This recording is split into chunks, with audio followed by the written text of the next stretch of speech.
We also have a society which, at least for 30 years, did not respect higher education and abstract thinking. Because what we are doing here now, somebody says, what will you do for your dinner? But this is the stuff you have to really engage in. And the difference between maybe us and our colonizers is sometimes the values, the fundamental values they build from Socrates and Aristotle through all those things that inform them. The fact that we just come in and jump at issues is the reason why the mayor won't succeed. And tracing the evolution of the city the way you are doing may bring up so many answers, all right, and so many angles to things. And it's fascinating you talk about the Ashawo woman's map of Accra. It's different from the police woman, different from my map, and there are places you haven't been to in Accra. You don't have from their clients. Yeah, well.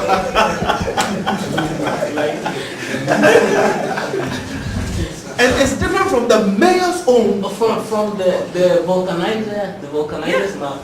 Yeah. It's also different. Yeah. And I've lived in Accra like all my life, but there are places I don't think I'll ever go. That is important. And here in this school, I lecture here. I tell my students, you learn so much by spending an afternoon in Abu Dhabi. You're not going to learn things like how to titrate or do some chemistry or whatever. You are going to learn what drives a person to live in a place like this. That's what you're going to learn. You're going to learn things which, when you connect, will be extremely profound. And I was telling one of the classes that if you're able to connect with some of these realities and you ever become a minister, you won't steal money. If you have a heart, you won't. You won't steal money.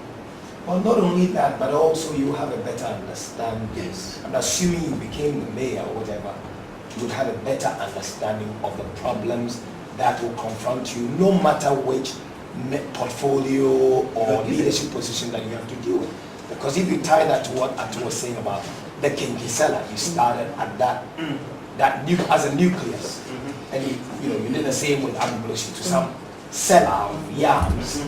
You start from here and you work your way, you do that slice, you will find many connecting points. Education, health, migration, and so on. You work all the way, you can work all your way back to where she came from and what the issues are there. Chieftaincy, land, all kinds of things. Exactly. And also that is education. Yeah, also because I think that our education moves us away from our reality. Well, it does. So if you then go into Agboglushi, then you become exposed to the hard facts, as it were, the empirics. So that then is an education in itself. It's some things nothing would have taught me. And I'm fortunate to have a bit of your thing. My father is an artist, and I think that puts a bit of craziness in my head. So you see all kinds of things that they shouldn't be seeing. And somebody was arguing about Kayai. Okay, and back to the point that you were making. Kayai, why they are coming here and all of that, they sleep rough and whatever it is. And I said, you know what? If you spend a year in the north and you see the average life of that girl who you are calling a Kayai here, she is in heaven. And there is no way you can understand that except you connect with the fact that when she wakes up in the morning back in the north, she has a huge burden of labor, very little food, and if it's even there, it's not that nutritious. There was a situation of a group of people who were going to the farm, and then they had sat down somewhere and were waiting. Why? Because one of them had collapsed. One of the ladies had collapsed, and I think it was Guinea one. So the person who told me was like, so he's like, well, why are you sitting here? Why? She's like, why don't you do anything? No, she wakes up. And true, she woke up and they continued. Life is war. You are thinking, why don't they carry an ambulance, go to the hospital, whatever? She will wake up and then die like that. And there are other things we can't see. What rape they have to endure, The Fulani people who are walking around, the way they get to do their thing is to catch you, rape you, and it's custom in the law sometimes to abduct a woman. Okay, if you want to marry the person. Alright? And these guys, they don't get paid for this. If you belong in the family almost uses you, and if you have a situation in other places, you are like to be used. When they escape from that here, that girl is supposed to carry something for you. It's not heavy. Trust me. Sometimes, yes, the stuff they carry is really terrible. But if you compare that to that's why they're able to carry it. The firewood, what they carry in a crowd sometimes is not heavy, and you get paid for it. They get paid. And you think, oh, okay, the girl will sleep in front of some shop at night, so that's horrible. The hut she lives in, which is her proper home, has a dirt floor, and there's cattle in the room. I'm not kidding you. And I tell the students here, when you travel to New York and spend your whole summer in some flat and go and watch this and come back and make some money, you think you travel, you didn't do nothing. Connect. And it's not like it's supposed to be nice. Okay? But actually, connect with us. Let me not cut your mouth. You know, I think it's either the World Bank or so, they started a program, it's still running now, where they take some of their top level guys to go and immerse themselves in villages in India, like what you're saying. Yeah, and they will take you and you go there and no water, no light. You live with them for a month, and then you come back to your office, and then they'll discuss minimum wage. Minimum wage, good or bad. I don't go and see that. They'll talk about minimum wage. If you realize that they're just sleeping in front of a shop, maybe sleeping on or cemented floor or whatever, is better than a house in the north. So you are here, you are beating her and everything, and I'm beating them, shouldn't be so. But I don't have the heart to drive that girl back to the north. I don't.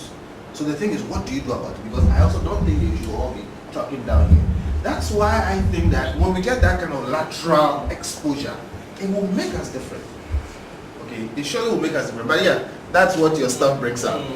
So I'm going to go to what I have to do, and it's also one of those difficult things, and I don't pretend to have the answers. I'm going to try and put out what I feel, and we can think a bit. Now let's think. And I put something that says, do you really want that? Oh, side you are going, because I wanted your contribution on this. Oh, really? Yeah, I do. I mean, maybe you should spend, when you are like 20, almost 30, you don't really understand the fact that in Ghana we have experimented with everything. Socialism, capitalism, a bit of this, a bit of that. And right now I think we are a bit lost as a country. People don't think ideology matters. I agree with them. It doesn't necessarily matter. What works matters.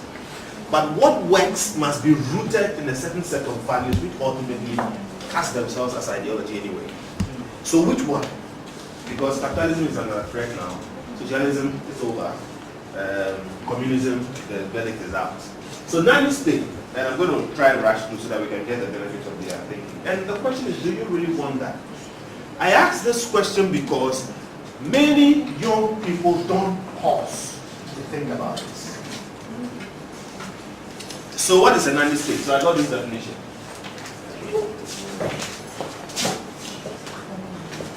So what is a nanny state? So this is a dictionary definition of sorts, more or less. It is a term that refers to state protectionism, economic interventionism, or regulatory policies of economic, social, or other nature, and the perception that these policies are becoming institutionalized as common practice. Opponents of such policies use the term in their advocacy against what they consider as uninvited and damaging state meddling. It has been referred to as a form of political correctness. So this is one of those terms which is used to refer to a situation where the state is almost trying. I don't know why this is being illustrated. We'll try and, just work it for me from there. Why it is important to start thinking about this is the first question. Do you really want that? Okay, and in my interaction with students and even other people, everybody tends to have the feeling that the state has a certain ability to help me. and so it must. And if I'm having problems, then it's because the state is not doing enough. Okay? And other people don't think so. So there are questions. First, government does everything for me. Government should help me through school. Government should help me get a job, and I think you heard that. Graduate unemployment, this and that. And everybody's complaining about what government must do for me. And it also, by a certain, interactions, means that as a regular person who lives in the States, not Somalia, okay, you need not put too much pressure on yourself. We should all have a certain minimum standard of life, even if we didn't try hard. And just this year, I was having this thing with a law student from the north who firmly believed in this, that yes, we all should have a certain minimum. And the stretch of what he was saying was that it's wrong for some people to be living a certain level of life. And I said, look, if you think again about what you're saying, you are saying that you are poor because somebody is rich. That's in essence what you're saying. Now, is this really true that we should all have a certain minimum standard of life, even without trying hard? And the question is, or furthermore, we shouldn't be measured and rewarded by our, which is to say, it doesn't matter what you are putting out, what you are contributing. Okay, we should not, in terms of the way we live and what we enjoy, be rewarded by our outputs. And if we did that, there is a fundamental mistake going on, because some people will not be able to deal with that situation. So you ask questions of, what if I'm extremely productive? What if I can turn out 10 bricks in a day, but my friend turns out 2? All right? Those are some of the questions. How should the poor and the weak in society be managed? Some people generally can't take care of themselves. Okay, now what are we supposed to do with those people? Can government really do everything for me? So I'm going back to the notion that somehow we think that if you live in a state, then government must do more or less everything for you. Can it be? And I'm rushing to so we'll get the benefit of the discussion. And then finally, who will pay for what government does? That's something that people don't realize.